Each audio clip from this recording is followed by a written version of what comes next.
రైట్గా పత్రికల్లో వచ్చిన ప్రధాన వార్తలను చూద్దాం. ముందుగా నమస్తే తెలంగాణ చూస్తున్నాం. నమస్తే తెలంగాణలో దర్శక దిగ్గజం శ్యామ్ బెనగల్ ఇక లేరు. దిగంతాలకు సమాంతర సినీ మాంత్రికుడు. కిడ్నీ సంబంధిత వ్యాధితో బాధపడుతూ ముంబైలో తుదిశ్వాస విడిచారు. హైదరాబాద్లో జననం. 12 ఏటనే సినీ ప్రస్థానానికి బాటలు. భారతీయ చలనచిత్రానికి ప్రపంచ ఖ్యాతి తీసుకొచ్చిన దిగ్దర్శకుడు ఆయన. యథార్థ జీవిత యథార్థ గాథలు సినిమాలుగా దృశ్యమానం. పద్మశ్రీ, పద్మభూషణ్, పాల్కే అవార్డులతో గౌరవించిన కేంద్రం. మృతిపై పలువురు సినీ రాజకీయ రంగ ప్రముఖుల సంతాపం. సామాజిక విషయాలే కథాంశాలుగా ఆయన చిత్రసీమను మదించాడు. భారతీయ సమాంతర సినిమా అంకురాల్ని సృజించాడు. ఆర్ద్రత, కళాత్మకత కలగలిపి దృశ్య కావ్యాలుగా తెరపట్టాడు. అధో జగత్ సహోదరులను అనుగ్రహించాడు. వెండితెరపై శ్వేత విప్లవ పాలనురుగుల్ని పారించిన ఆ తెలంగాణ బిడ్డ బెనగల్ల శ్యామ్రావు ఉరఫ్ శ్యామ్ బెనగల్.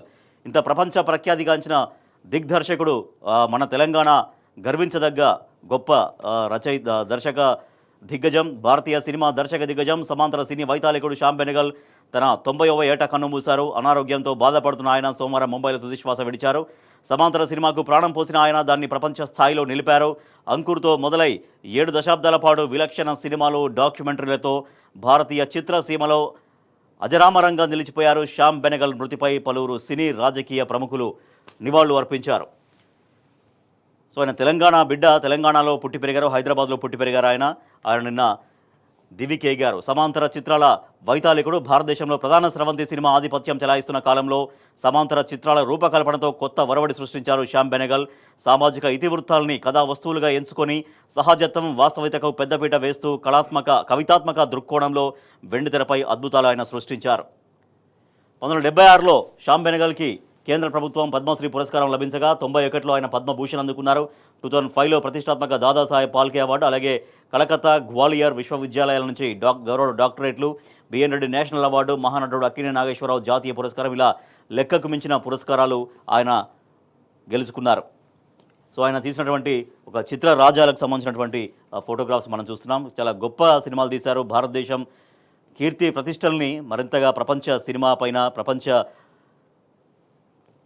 కళారంగం పైన తన చెరగని ముద్ర వేసి ఆయన అనేక సినిమాలు తీసినటువంటి ఫోటో మనం చూస్తున్నాం. తెలంగాణ సామాజిక జీవన దర్పణం, అనుగ్రహం అనే సినిమా, వాణిశ్రీతో తీసినటువంటి సినిమా చాలా గొప్పగా అది స్త్రీల యొక్క జీవితాన్ని ఆవిష్కరించింది తెరపైన.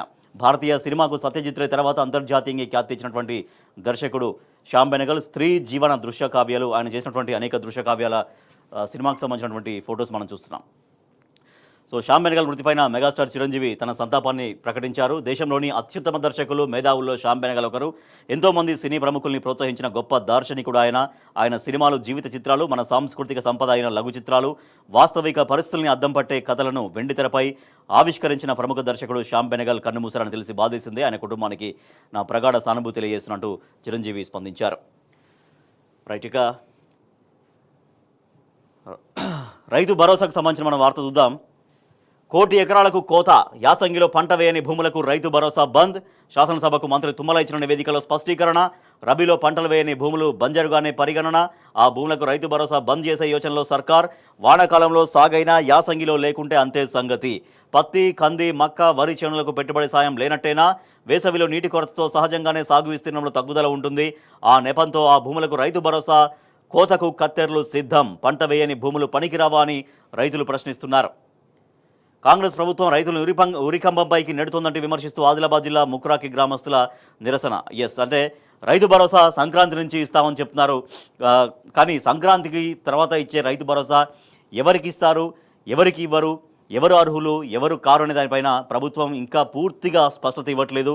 కానీ శాసనసభకు మంత్రి తుమ్మల నాగేశ్వరరావు ఇచ్చినటువంటి నివేదిక ప్రకారం దాదాపుగా 1 కోటి ఎకరాలకి ఏకంగా రైతు భరోసా కట్ చేయబోతున్నారు. సో యాసంగిలో ఎక్కడైతే పంట సహజంగానే కొంచెం విస్తీర్ణం తగ్గుతుంది. సో దానికి కూడా ఆ నెపాన్ని, ఆ కారణాన్ని చూపించి ఏకంగా 1 కోటి ఎకరాలకు పైగా భూములకి రైతు భరోసా కట్టు కాబోతుంది. దీంతో దాదాపుగా ఒక 70 లక్షల మంది రైతులు ఎఫెక్ట్ కాబోతున్నట్టుగా తెలుస్తోంది. సో 1 కోటి ఎకరాలకు కోత పెట్టి మరి రైతు భరోసా ఇచ్చే లాభం ఎందుకు ఇస్తున్నారు?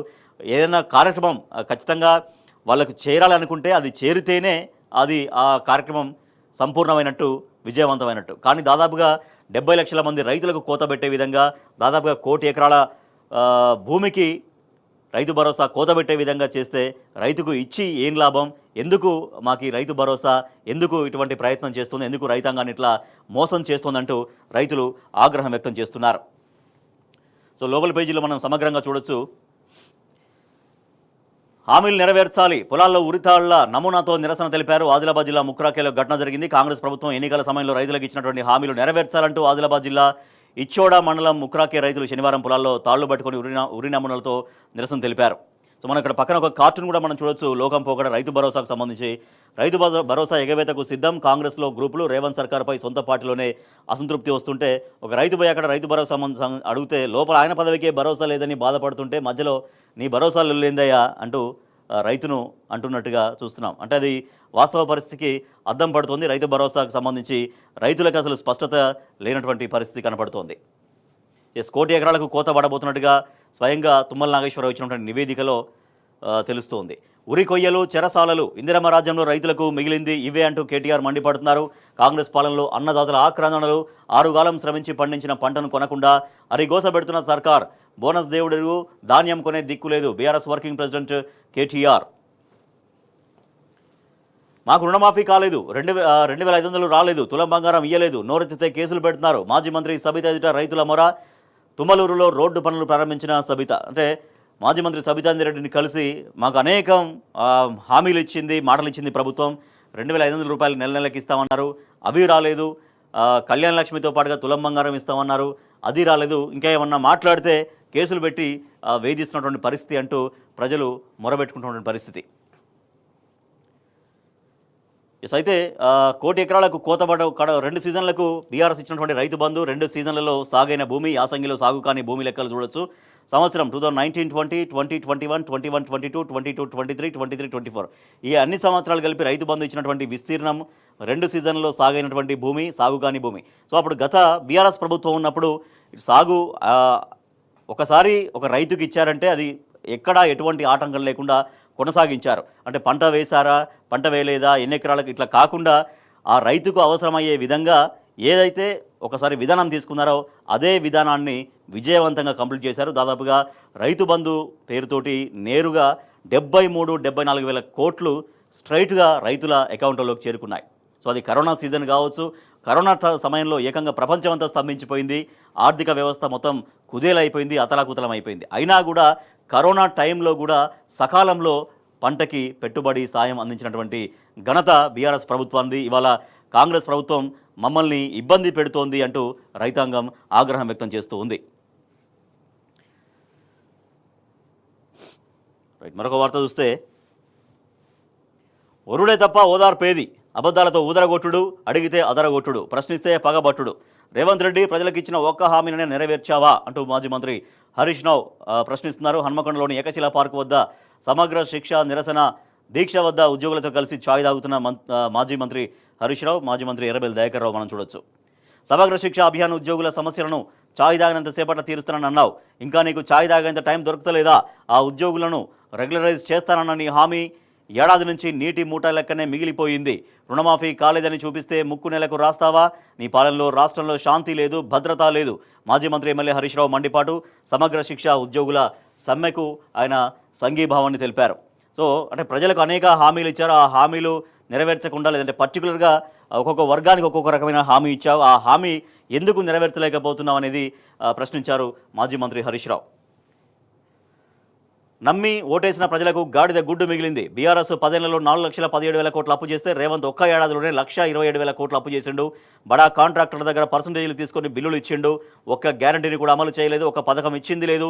ఉన్న పథకాలను కూడా బంద్ చేసినావు. నిన్ను నమ్మి ఓటేసిన ప్రజలకు గాడిద గుడ్డే మిగిలింది అంటూ హరీష్ రావు ఎద్దేవా చేశారు. రైట్, చిన్న బ్రేక్ తీసుకుందాం. బ్రేక్ తర్వాత పత్రికల్లో వచ్చినటువంటి మిగతా వార్తలు చూద్దాం. మళ్ళీ గ్రామాల్లోకి రెవెన్యూ వ్యవస్థ వస్తున్నటువంటి వీఆర్ఓలు వస్తున్నటువంటి వార్త ఒకటి చూడొచ్చు మనం. సో గత బీఆర్ఎస్ ప్రభుత్వంలో రెవెన్యూలో అక్రమాలు జరుగుతున్నాయంటూ ఆ వ్యవస్థను రద్దు చేశారు. పాత వీఆర్ఓలకు మళ్లీ పిలుపు. వీఆర్ఓల నియామక ప్రక్రియ షురు. పూర్వ వీఆర్ఓ వీఆర్ఏల నుంచి ఆప్షన్లు. సర్వేయర్ల నియామకం పైన దృష్టి. కొత్త వ్యవస్థ సర్వీస్ రూల్స్ పైన అస్పష్టత. తర్జనపడుతున్నటువంటి ఉద్యోగులు. గ్రామాల్లోకి మళ్లీ వీఆర్ఓలు రాబోతున్నారు. ఇటీవల అసెంబ్లీ ఆమోదించిన భూ భారతి బిల్లులో కొత్తగా గ్రామస్థాయిలో రెవెన్యూ అధికారులను నియమించనున్నట్టు తెలిసిన సంగతి తెలిసిందే. ఈ మేరకు ప్రభుత్వం మళ్ళీ వీఆర్ఓ వ్యవస్థను అమలు చేసేందుకు ప్రయత్నాలు ప్రారంభించింది. గ్రామాల్లో పనిచేసేందుకు రెవెన్యూ అధికారుల నియామకానికి కసరత్తు మొదలుపెట్టినటువంటి వార్త మనం చూస్తున్నాం. ఇక నో డిటెన్షన్ అనే వార్త కూడా చూడొచ్చు. నో డిటెన్షన్ విధానం రద్దు, ఆ పరీక్షల్లో పాస్ అయితేనే పై తరగతులు, లేదంటే అదే తరగతి మళ్ళీ చదవాల్సిందే. కేంద్ర ప్రభుత్వం గెజిట్ నోటిఫికేషన్ విడుదల. కేంద్రం పరిధిలోని 3000 స్కూల్స్లో అమల్లోకి రాబోతుంది. ఇప్పటికే నో డిటెన్షన్ విధానాన్ని రద్దు చేసిన 16 రాష్ట్రాలు, 2 కేంద్రపాలిత ప్రాంతాలు. తెలుగు రాష్ట్రాల్లో కొనసాగుతున్న నో డిటెన్షన్. 5, 8 తరగతులకు ఉత్తీర్ణత తప్పనిసరి, ఫెయిల్ అయితే 2 నెలల్లో మరోసారి పరీక్షలు. పాఠశాల విద్యకు సంబంధించి కేంద్ర ప్రభుత్వం కీలక నిర్ణయం తీసుకుంది. నో డిటెన్షన్ విధానాన్ని రద్దు చేస్తున్నట్లు ప్రకటించింది. దీంతో 5, 8 తరగతుల వార్షిక పరీక్షల్లో ఉత్తీర్ణత సాధించిన విద్యార్థులు పై తరగతులకు ప్రమోట్ కారని, ఫెయిల్ అయినట్లనని వెల్లడించింది. ఈ మేరకు సోమవారం గెజిట్ నోటిఫికేషన్ విడుదల చేసింది. సో అసలు నోటిఫికేషన్లో ఏమున్నది చూస్తే 5, 8 తరగతులు చదివే విద్యార్థులు పై తరగతులకు వెళ్లాలంటే ఏడాది చివరిలో నిర్వహించే వార్షిక పరీక్షల్లో ఇకపై తప్పనిసరిగా ఉత్తీర్ణత సాధించాల్సిందే. ఒకవేళ విద్యార్థులు వార్షిక పరీక్షల్లో ఉత్తీర్ణత సాధించకపోతే ఫలితాలు ప్రకటించిన తేదీ నుంచి 2 నెలల్లోపు ఫెయిల్ అయిన ఆయా విద్యార్థులకు తిరిగి పరీక్షలు నిర్వహిస్తారు. ఆ రీ ఎగ్జామ్లో కూడా విద్యార్థి ఉత్తీర్ణత సాధించకపోతే తిరిగి అదే తరగతిలో కొనసాగాల్సి ఉంటుంది. అసలు ఏమిటి నో డిటెన్షన్ విధానం అని చూస్తే, విద్యా హక్కు చట్టం ప్రకారం 2009 ప్రకారం 1 నుంచి 8వ తరగతి వరకు ఏ విద్యార్థిని ఫెయిల్ చేయకూడదు. వార్షిక పరీక్షల్లో విద్యార్థి అనుకున్న ప్రతిభ సాధించనప్పటికీ పై తరగతులకు ప్రమోట్ చేయాల్సిందే. దీన్నే నో డిటెన్షన్ విధానంగా పిలుస్తారు. అయితే 2019లో ఆర్టీఈలో చేసిన సవరణల్లో నో డిటెన్షన్ విధానాన్ని రద్దు చేస్తున్నట్టు ప్రకటించారు. అయితే పాఠశాల విద్య రాష్ట్ర జాబితాలోని అంశం కనుక ఆయా రాష్ట్ర ప్రభుత్వాలు నో డిటెన్షన్ విధానంపై నచ్చిన విధంగా ముందుకు వెళ్ళొచ్చని సూచించినటువంటి వార్త మనం చూస్తున్నాం. రైట్, ఇక మరొక వార్త చూస్తే, గీత కార్మికులపై అక్రమ కేసులు, కల్తీ కలుపెరట ఎక్సైజ్ దాడులు, పేదలను వేధిస్తున్న అధికారులు, ఏడాదైనా నెరవేరని హామీలంటూ మాజీ మంత్రి శ్రీనివాస్ గౌడ్ ఆగ్రహం వ్యక్తం చేశారు. కల్తీ కల్లు పేరుతో ప్రభుత్వం గీత కార్మికులపై అక్రమ కేసులు బనాయిస్తుందంటూ మాజీ మంత్రి శ్రీనివాస్ గౌడ్ ఆరోపించారు. కల్లు దుకాణాలపైన ఎక్సైజ్ అధికారుల దాడులు యథేచ్ఛగా కొనసాగిస్తూ భయభ్రాంతులకు గురి చేస్తున్నారంటూ ఆయన ధ్వజమెత్తారు. ఇక ఢిల్లీ డైరెక్షన్లోనే కేటీఆర్పై కేసు అంటూ ఎమ్మెల్సీ కవిత వ్యాఖ్యానించారు. బీజేపీ కాంగ్రెస్ రెండూ ఒక్కటే, రైతు భరోసా ఎగవేతకు సర్కారు కుట్ర చేస్తోంది. రాష్ట్రంలో 10% కమిషన్ ప్రభుత్వం నడుస్తోంది, మేమంతా కేసీఆర్ సైనికులం.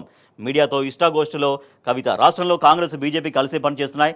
దాంట్లో భాగంగానే ఇక్కడ బీఆర్ఎస్ పార్టీని ఎదుర్కోలేక, బీఆర్ఎస్ నాయకత్వాన్ని ఎదుర్కోలేక కాంగ్రెస్ బీజేపీ రెండూ కలిసి వ్యవహరిస్తున్నాయి, కుట్ర చేస్తున్నాయి బీఆర్ఎస్ పార్టీ పైన.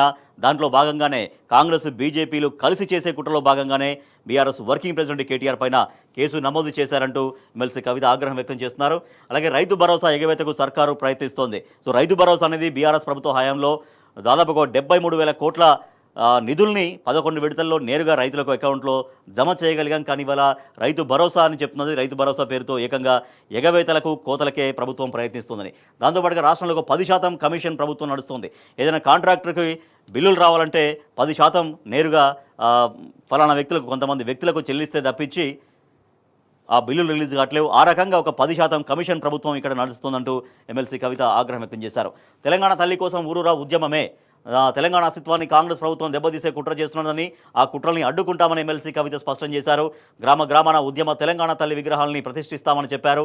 కాంగ్రెస్ పార్టీ అధికారంలోకి వచ్చి ఏడాది గడుస్తున్నా తట్టెడు మట్టి తీయలేదంటూ విమర్శించారు. ఇప్పటికే నడుస్తున్న ప్రాజెక్టులను కూడా పూర్తి చేయని పరిస్థితి కనిపిస్తోందంటూ ఎద్దేవా చేశారు. రాష్ట్రాన్ని ప్రపంచ బ్యాంకుకు తాకట్టు, సీఎం రేవంత్ రెడ్డి తెలంగాణను ప్రపంచ బ్యాంకుకు తాకట్టు పెడుతున్నా కమ్యూనిస్టులు మౌనంగా ఎందుకుంటున్నారంటూ కవిత ప్రశ్నించారు. ప్రపంచ బ్యాంకు చీకటి చరిత్ర నేపథ్యంలో 10 ఏళ్ల పాటు ఆ బ్యాంకును కేసీఆర్ తెలంగాణకు దూరంగా ఉంచారని పేర్కొన్నారు. భూభారత్తో భూభద్రత ఉండదంటూ విమర్శించారు. నిధులున్న పైసా పనిచేయని సర్కార్, కేంద్ర ప్రభుత్వం నుంచి పుష్కలంగా నిధులు వస్తున్నాయని ప్రభుత్వమే చెబుతున్నదని, కానీ ప్రజలకు పైసా పనులు కూడా కావడం లేదంటూ కవిత విమర్శించారు. మహాలక్ష్మి పథకం కింద మహిళలకు నెలకు 2,500 ఇస్తామని హామీ ఇచ్చిన కాంగ్రెస్ పార్టీ ఇప్పటికీ ఆ హామీని అమలు చేయలేదు. ప్రజల దృష్టిని మళ్లించేందుకే అల్లు అర్జున్ అంశం తెరపైకి తీసుకొచ్చింది ప్రభుత్వం అంటూ కూడా ఆగ్రహం వ్యక్తం చేశారు. రాష్ట్రంలో ప్రతీకార పాలన సాగుతున్నదని ఎమ్మెల్సీ కవిత ధ్వజమెత్తారు. ప్రతిపక్షాలపై దాడి చేయడాన్ని రేవంత్ రెడ్డి పనిగా పెట్టుకున్నారని విమర్శించారు. ప్రజలకు ఇచ్చినటువంటి హామీలు, ప్రజా సమస్యల నుంచి దృష్టి మళ్లించేందుకే అల్లు అర్జున్ వ్యవహారాన్ని ప్రభుత్వం తెర మీదికి తీసుకొచ్చిందంటూ ఆగ్రహం వ్యక్తం చేశారు. పివి సేవలు చిరస్మరణీయం అంటూ నిన్న తెలంగాణ భవన్లో కార్యక్రమం జరిగింది. పివి చిత్రపటానికి నివాళులు అర్పిస్తున్న ఎమ్మెల్సీ కవిత, పివి తనయ ఎమ్మెల్సీ వాణిదేవి పివి సేవలు చిరస్మరణీయం అంటూ కొనియాడారు. ఇక మైత్రి మూవీస్ పరిహారం 50 లక్షలు. సంధ్యా థియేటర్ తొక్కిసలాట ఘటనలో మృతి చెందిన రేవతి కుటుంబానికి పుష్ప 2 నిర్మాణ సంస్థ మైత్రి మూవీ మేకర్స్ మైత్రి అధినేతలు రవిశంకర్, నవీన్ ఎర్నని 50 లక్షలు ఆర్థిక సాయం అందజేశారు. ఆమె భర్తకి మంత్రి కోమటిరెడ్డి వెంకటరెడ్డి కూడా ఉన్నారు. ఆయన సమక్షంలో 50 లక్షల చెక్కును అందించారు. నేడు విచారణకు రావాలి. అల్లు అర్జున్కు పోలీసుల నోటీసులు. మధ్యంతర బెయిల్పై ఉన్న అల్లు అర్జున్ విచారణకు హాజరు కావడంపై సందేహాలు. సంధ్యా థియేటర్ల తొక్కిసలాట కేసులో హైకోర్టు మధ్యంతర బెయిల్పై ఉన్న సినీ నటుడు అల్లు అర్జున్ను పోలీసులు మరోసారి వాళ్ళ విచారణకు పిలిచారు. ఈ మేరకు విచారణకు హాజరు కావాలని చిక్కడపల్లి పోలీసులు సోమవారం నోటీసు ఇచ్చారు. వాళ్ళ ఉదయం 11 గంటలకు హాజరు కావాలంటూ నోటీసుల్లో పేర్కొన్నారు. అల్లు అర్జున్ మామకు అవమానం. దీపాదాసు మున్షితో భేటీకి చంద్రశేఖర్ రెడ్డి ప్రయత్నించారు. మాట్లాడకుండానే తిప్పి పంపిన దీపాదాసు మున్షి. చంద్రశేఖర్ రెడ్డి రాక విషయమే తెలియదన్న పిసిసి చీఫ్. సినీ పరిశ్రమ ఏపీకి పోతుందా? ఏపీ రమ్మంటున్న టీడీపీ నేతలు. పవన్ కళ్యాణ్ సూచనగా ప్రచారం. పవన్ మాటల్లో తప్పే ఉంది, పరిశ్రమ ఎక్కడికి పోదు అంటూ శ్రీధర్ బాబు వ్యాఖ్యానించారు. అయితే కావాలని ఇక్కడ ప్రభుత్వం అల్లు అర్జున్ విషయం బాగా తెరపైకి తీసుకొచ్చి ప్రజల్ని డైవర్ట్ చేయడం కోసం ప్రజలకు ఇచ్చినటువంటి హామీలు, మాటలు ఇవన్నీ ఉన్నాయి. అవి ఎక్కడా కూడా రాకుండా అటు పత్రికల్లో కానీ, మీడియాలో కానీ, ప్రజల్లో కానీ ఎక్కువగా చర్చ సాగకుండా ఏకంగా టోటల్గా అల్లు అర్జున్ పైనే, ఆ విషయంపైనే చాలా అతిగా స్పందిస్తోంది ప్రభుత్వం అనే విమర్శలు వస్తున్నాయి. సరే, నిజానికి అల్లు అర్జున్ పొరపాటు ఉండొచ్చు.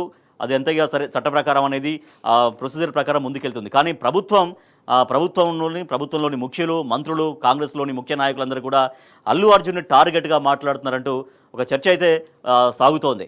అంటే కావాలనే సరే ఒక పొరపాటు జరిగింది, తప్పు జరిగింది, ఆయన ఒప్పుకుంటున్నారు.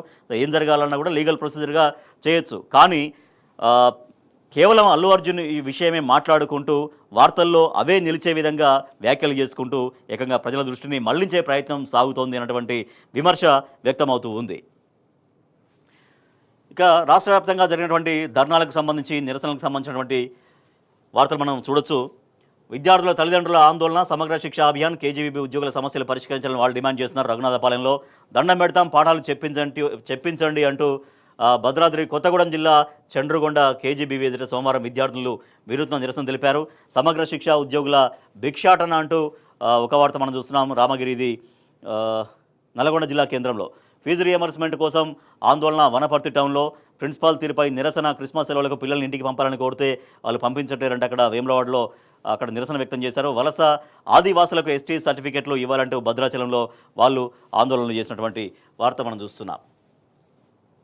ఇక ఆ భూమి బయట నుంచి సర్కారుదే. గేటు తీస్తే లోపలంతా ప్రైవేటు కబ్జా. బంజారాహిల్స్ స్థలంలో ప్రభుత్వం బోర్డులు, లోపల ప్రైవేటు వ్యక్తుల పహారా, వేట కుక్కల మోహరింపు. స్థలంలో ఎక్కడ చూసినా కబ్జాదారుడి పేర్లతో బోర్డులు కనిపిస్తున్నాయి. నిర్మాణం కొనసాగుతుంది. ప్రభుత్వ స్థలం లోపల ప్రైవేటు వ్యక్తులు ఉన్నారని ఈ వార్త మనం చూస్తున్నాం. గది నిర్మాణంతో పాటుగా కరెంటు మీటర్ కూడా అక్కడ ఏర్పాటు చేసుకుని ఏకంగా కబ్జాకు పాల్పడ్డటువంటి వార్త మనం చూస్తున్నాం. ప్రభుత్వ భూమిని దర్జాగా కొంతమంది పెద్దవాళ్ళు కబ్జా చేస్తున్నారని ఈ వార్త మనం చూడొచ్చు. గ్రామాన అదే దందా. మధ్య మానేరు ముంపు నిర్వాసితులకు పాత పరిహార ప్యాకేజీకి కొత్త దరఖాస్తులు. విప్ ఆది శ్రీనివాస్ పేరిట దరఖాస్తుల ముద్రణ. స్థానికత ఓట్ల కోసం కొత్త పన్నాగం. నమస్తే కథనానికి స్పందన. ముంపు గ్రామాల్లో నయా దందాపై నిఘా వర్గాలు ఆరాధిస్తున్న వేములవాడ ఎమ్మెల్యే ఆది శ్రీనివాస్ పేరిట ముద్రించిన దరఖాస్తు ఫారాన్ని మనం చూడొచ్చు. కలెక్టరేట్ ఎదుట RRR నిర్వాసితుల నిరసన. రీజనల్ రింగ్ రోడ్డు కోసం బలవంతంగా భూములు గుంజుకుంటే ఊరుకునేది లేదని భూ నిర్వాసితులు హెచ్చరించారు. సోమవారం యాదాద్రి భువనగిరి జిల్లా కలెక్టరేట్ ఎదుట వారు ధర్నా చేశారు. అయితే త్వరలో RRR టెండర్లు పిలుస్తామంటూ ఉప ముఖ్యమంత్రి భట్టి విక్రమార్క ప్రకటించారు. యాసంగి పంట రుణాల పంపిణీలో వేగం పెంచండి. బ్యాంకర్ల సమావేశంలో డిప్యూటీ సీఎం భట్టి విక్రమార్క. విలీనాన్ని నిలిపివేయాలని రాస్తారోకో. కొత్తపల్లి మండలంలోని చింతగూడ గ్రామాన్ని కరీంనగర్ కార్పొరేషన్లో విలీనాన్ని నిరసిస్తూ అక్కడ గ్రామస్తులు నిరసన వ్యక్తం చేశారు. ఇక క్రైమ్స్కి సంబంధించిన వార్త చూస్తే పెరిగిన హత్యలు, రేపులు. రాచకొండలో నిరుడి కంటే 4% పెరిగిన నేరాలు. సైబర్ నేరాలు 42.5% అధికం. వార్షిక నివేదికలో సిపి సుధీర్ బాబు వెల్లడించారు. రాచకొండ కమిషనరేట్ పరిధిలో నేరాలు ఎట్లా పెరుగుకుంటూ వచ్చినాయి మనం చూద్దాం. అన్నిట్లో కూడా ఇంక్రిమెంట్ కనిపిస్తుంది. ఇంక్రీజ్ మొత్తం నేరాల సంఖ్య పెరుగుతూ ఉంది. సో దీంతో అటు 2 కమిషనరేట్లో హైదరాబాద్ వ్యాప్తంగా ప్రజలు ఆందోళన చెందుతున్నటువంటి పరిస్థితి కనిపిస్తోంది. సో ఎందుకంటే హైదరాబాద్ అనేది ఒక శాంతి భద్రతకి గతంలో శాంతి భద్రతకి పేరుగా ఉండేది.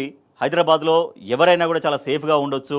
నేరాల సంఖ్య అనేది చాలా స్టేబుల్గా ఉండడం, లేదంటే నేరాలు అనేది జరగకపోవడం, తగ్గుకుంటూ రావడం అనేది చూశారు. కానీ గత 1 ఇయర్లో అటు 2 కమిషనరేట్ల పరిధిలో నేరాల సంఖ్య పెరుగుతూ ఉండడం అనేది హైదరాబాద్ వాసుల్లో ఆందోళన కలిగిస్తూ ఉంది. ఇక మిగతా పత్రికల్లో వచ్చినటువంటి వార్తలు మనం చూద్దాం.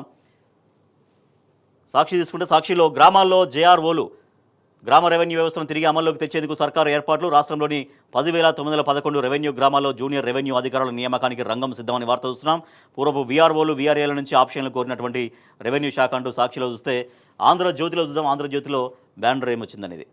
ఎస్, ఆంధ్రజ్యోతిలో మనం చూస్తున్నాం, విచారణకు రండి, ఉదయం 11 గంటలకు అల్లు అర్జున్కు పోలీసుల నోటీసు. సో ఆంధ్రజ్యోతిలో మనం చూడొచ్చేది ఫ్రంట్ పేజీ ప్రధాన బ్యానర్ చాలా పెద్దగా, మొత్తం ఒక హాఫ్ పేజీ లాగా ఇదే ఇచ్చారు.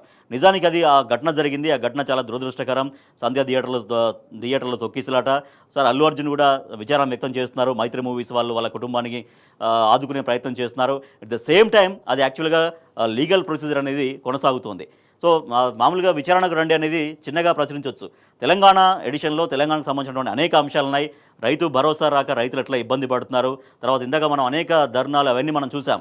సో అవన్నీ కూడా రైతు సమస్యలు లేదా ప్రజా సమస్యల్ని ఫోకస్ చేయాల్సినటువంటి ఆంధ్రజ్యోతి పత్రిక మరి ఒక అల్లు అర్జున్ విషయాన్నే ఇంత బ్యానర్ పెట్టి చేయాల్సినటువంటి అవసరం ఏముందన్నటువంటిది అర్థం కాని పరిస్థితి.